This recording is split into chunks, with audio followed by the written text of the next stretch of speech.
rest day finished, today we would conquer our third pass. We'd go around Geneva Lake, then up through the forest to join up with the 4-pass loop. Then over Trail Rider Pass and down to Snowmass Lake where we would make camp for the night. We woke to another beautiful day under the ever-present watch of Treasure Mountain. We first saw Treasure Mountain when its snowy peaks provided a great backdrop to the beautiful view we saw over the first pass, and then followed us through the flowery meadow beyond. It reappeared after Crystal River Valley and had been with us ever since. We broke camp and set out from the comfort of our home at Geneva Lake. It was nice to know that this familiar peak would be accompanying us all the way up to the pass. The creek was not very wide, just requiring one nice stepping stone to hop across. At least so I thought. My stepping stone was rather slippery, and down I went, getting completely soaked. Not a great start to this day. But once across, it was nice to look back at the camp we'd enjoyed so many days and see it from an entirely new perspective across the lake. Then we started into the forest.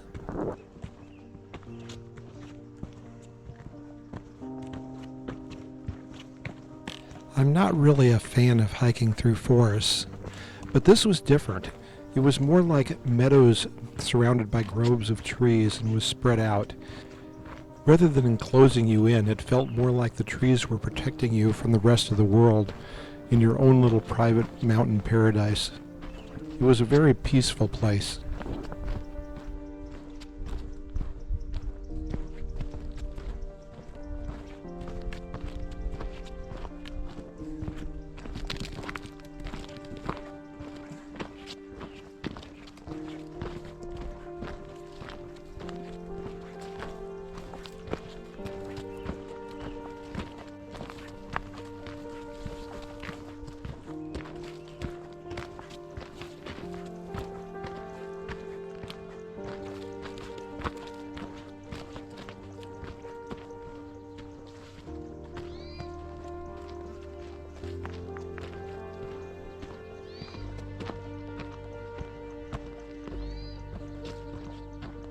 From our lofty position up in the mountain, we begin to catch a view through the gaps in the trees of some of the paths we've traversed in the past few days, all the way from our last tortuous pass down into Frauvart Basin and then down Crystal River Valley.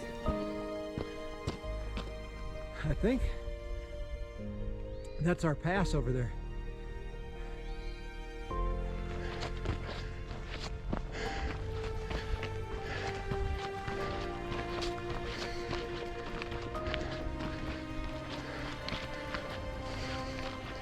That's the valley we were hiking up yesterday, or day before.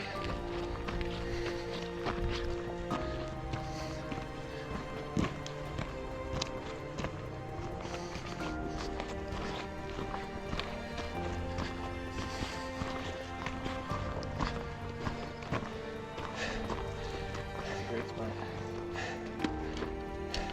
There's the trail we would have been coming up if we'd have turned to come up. When you go clockwise, as we chose to do, the most difficult hike is the one from this valley all the way up to the pass.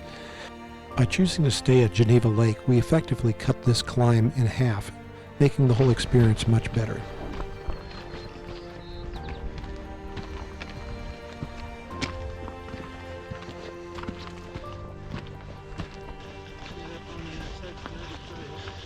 We finally arrived at the intersection where our path from Geneva Lake joined with the main 4-pass loop trail again.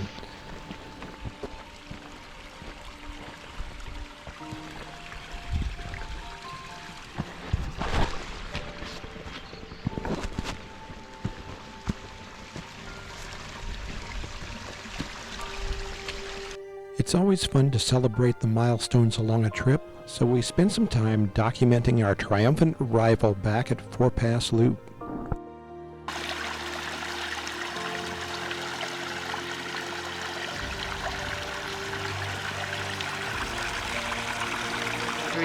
Huge somewhere between 200 and 300 feet, and it levels up.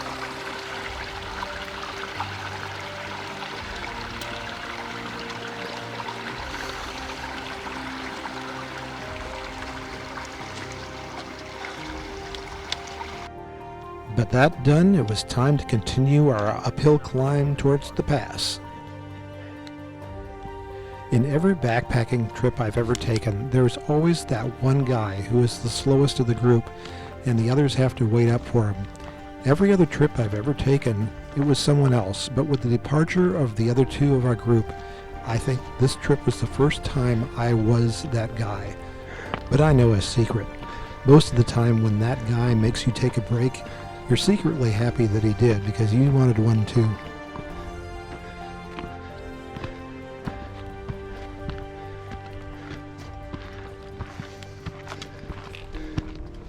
We finally came over a ridge where we could see the remaining hike all the way up to the pass.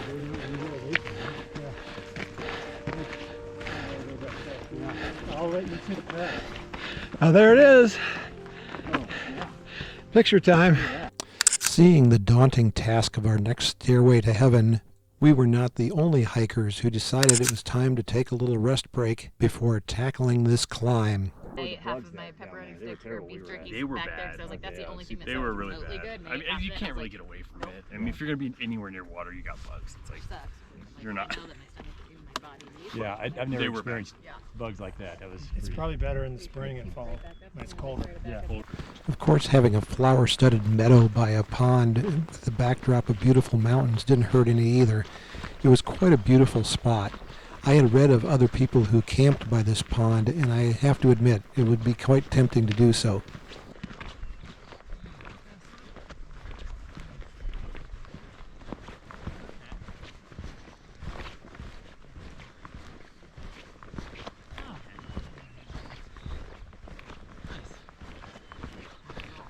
Yes, it is. I don't think I want to haul that around. It's not that much fun. Morning. Good morning. Good morning.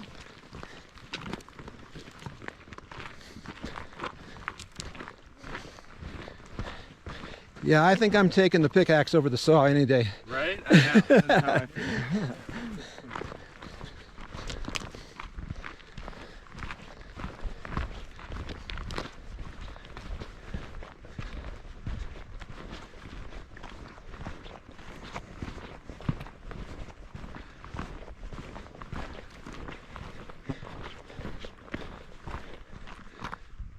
As we begin the steep climb up the stairway to heaven, the ever-present Treasure Mountain who had greeted us this morning continued to rise with us. We were always able to see the snowy peak, but now we were seeing more and more of the mountain revealed.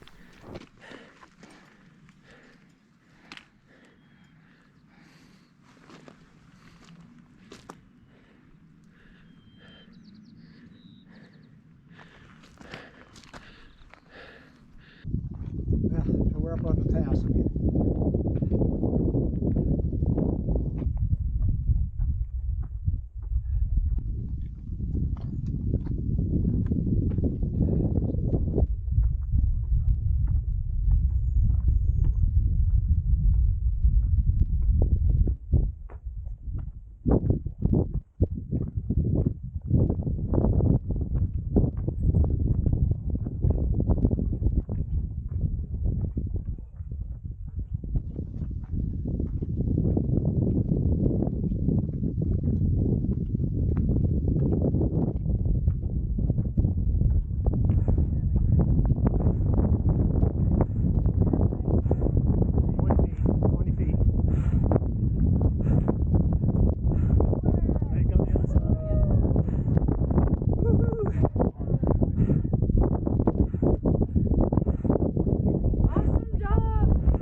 It was at this pass that I really understood the idea of a pass actually being a portal between worlds.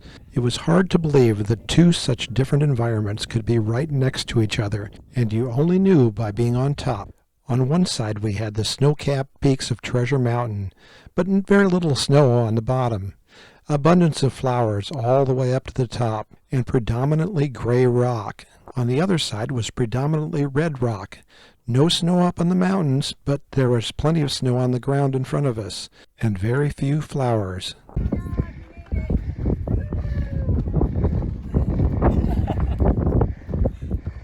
You're here? Yeah. Congratulations. I'll go do it again.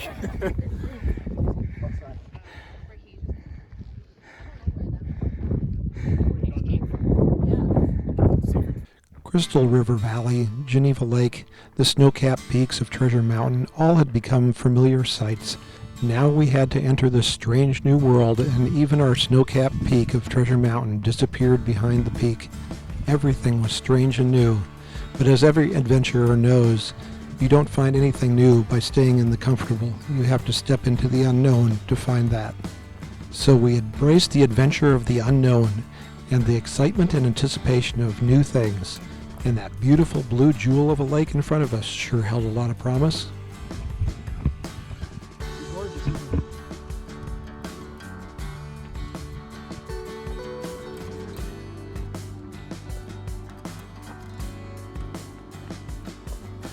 Finally some snow to walk through.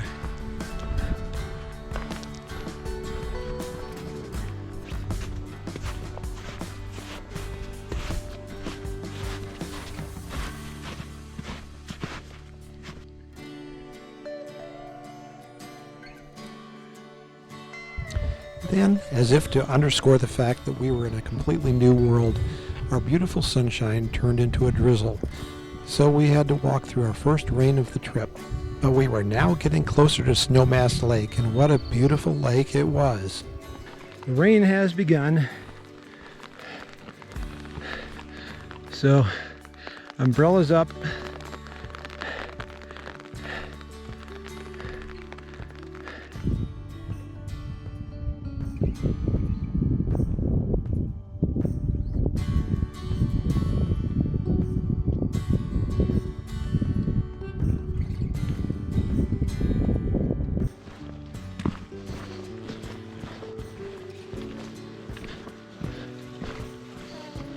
Hello. How you doing?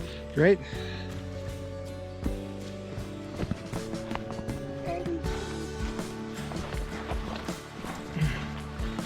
One way path, huh?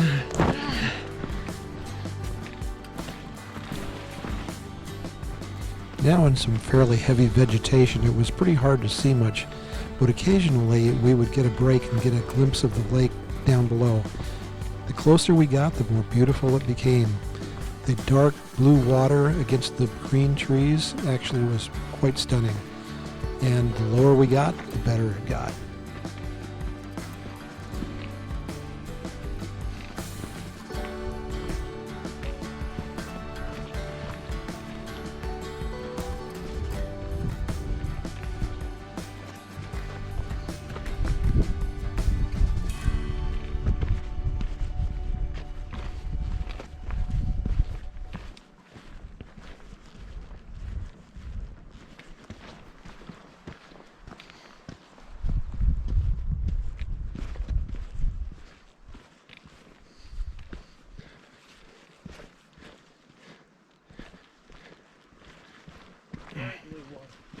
Yep.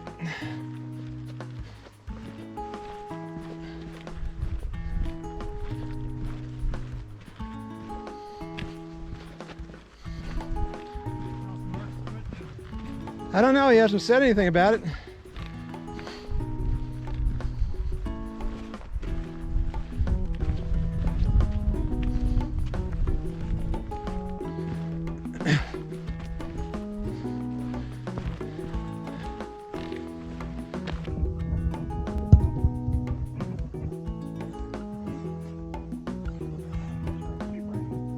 Pants dries. This is really pants.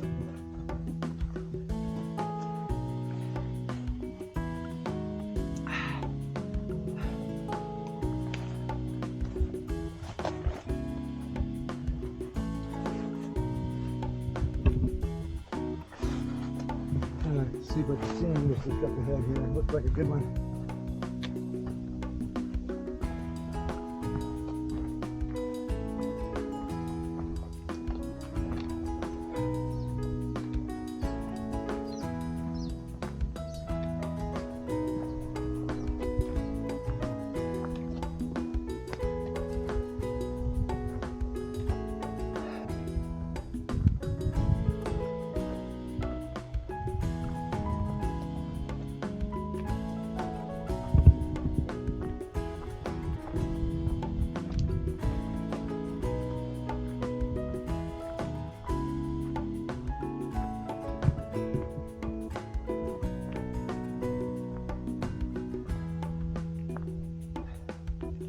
Sorry guys, gotta do it.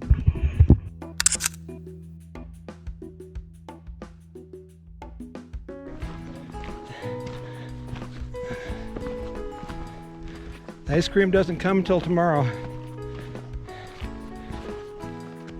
I scream or you scream? We all scream for ice cream. Okay, yeah, that's a picture.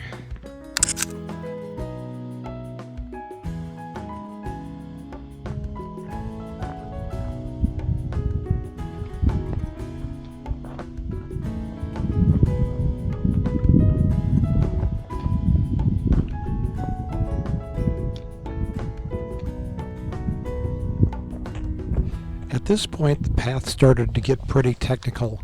It was more rock scrambling than actually being on a path. I thought I got some good footage of it, but it turned out that I got my camera messed up and I don't have any to show for it. So the best I have is just this picture. We eventually made it down to the lake and found a nice camping spot a little bit away from everybody else, which was a good thing because this was Grand Central Station. By the time we went to bed, it was crowded with people like a popular lake on 4th of July. It was crazy. I've never seen so many people out in the middle of nowhere on a backpacking trip. It turned out that it was a Saturday, and there was another path that came to this lake. Seeing as it was right by Snowmass Peak, a lot of people were coming to try and summit the peak, a popular 14er for people to do.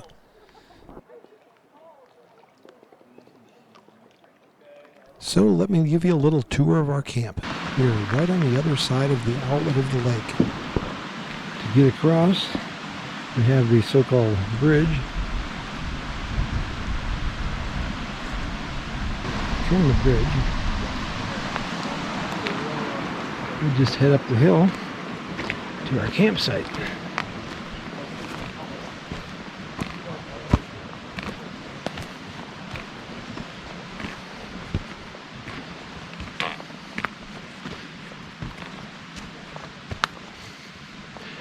Be really careful with that hang. It's pretty precarious. The lamb? Yeah. And fortunately, just over the ridge is a waterfall to drown out all the noise of the people.